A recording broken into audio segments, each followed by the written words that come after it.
Happy good afternoon.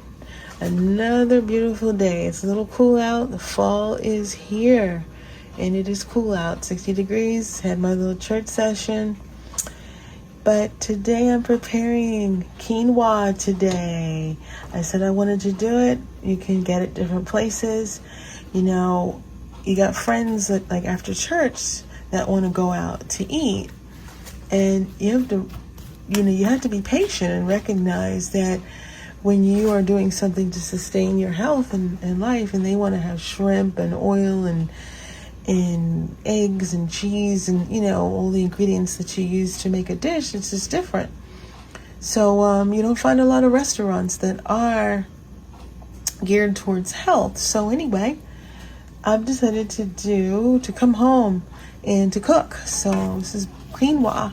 And I love this. I told you I would make quinoa sooner. I mentioned it in one of my previous videos. So this is what it is. I had to boil it.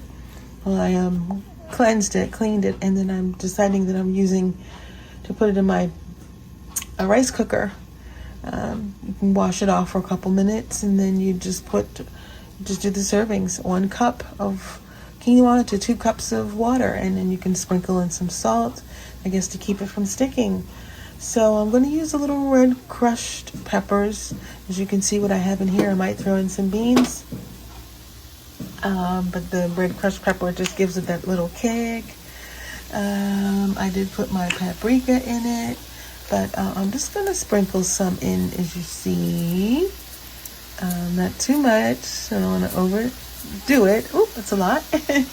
So anyway, I will get this all mixed in, but this is going to be a delicious meal. I believe it will be. You can use coconut oil, and you can, just a couple teaspoons. And this is the way it goes. So I might put a thing of ginger in it.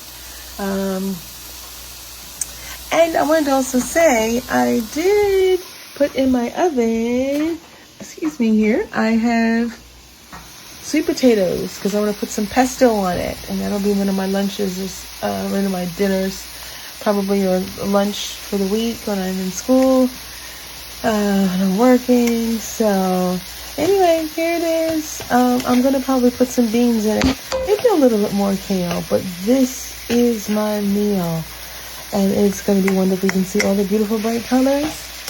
So anyway, I told you I was going to do quinoa, kale, arugula. I don't think I have any of that, but red pepper.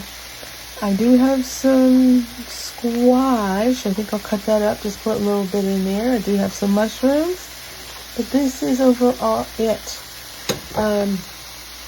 I might put a little bit of, just a sprinkle of ginger, and I could also just put a little bit more seasonings in it, like pepper. But this is the bulk. This is going to be the meal, and you don't need meat. But anyway, you're going to get a lot of good nutrients from that quinoa, and it's very filling, okay? But anyway, yeah, so just do you, because that's what I'm doing, because a lot of my friends and people are like, no, I'm not doing it. Or they'll do it for a week and they'll fall off. But this is what I'm doing. It is working for me, and my body is just healing from the inside out. I had tea this morning with a plum and a tangerine. The tea that I had turmeric in it, and I put cinnamon, because cinnamon is supposed to reduce any sugars that you have in your body. It helps to regulate it or reduce it or keep your blood sugars. But anyway, it's another whole YouTube video. But this will be my dinner today. Talk to you soon. Okay, God bless. Bye-bye.